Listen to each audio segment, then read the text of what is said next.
Dobrodošli u SM kuhinju i u moj novi video.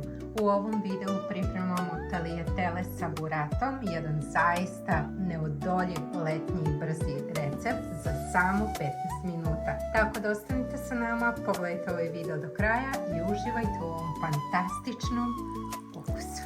Od namirnica ono što nam je potrebno: tagliatelle, crni luk, beli luk, malo parmezana, bosiljka, burate, paradajz sosa i paprike za kuh. Voda nam je zakipela, stavljamo malo soli i dodajemo tagliatelle da se kuhaju. U tiganju dodajemo malo maslinovog ulja, ostavljamo da se ugrije. Ulje nam se zagrijalo, dodajemo crni luk. Malo soli i lepo ćemo prekršiti. Beli luk, pomešamo, paradajz sos,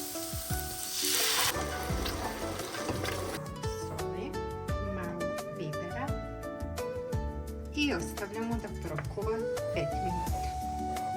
Dodajemo papriku,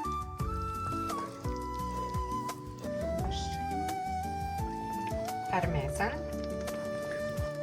bosiljak, tagliatelle. Sklonila sam sa vatre, lepo ćemo promešati. Pogledajte boja kako je lepa, tako su kremaste. Za kraj naravno buratu. Savršeno idealni letnji recept za samo 15 minuta. Tagliatelle su servirane. Pogledajte kako lepo izgledaju. Zaista su sočne i preukusne. Ako vam se sviđa, lajkujte. Obavezno probajte.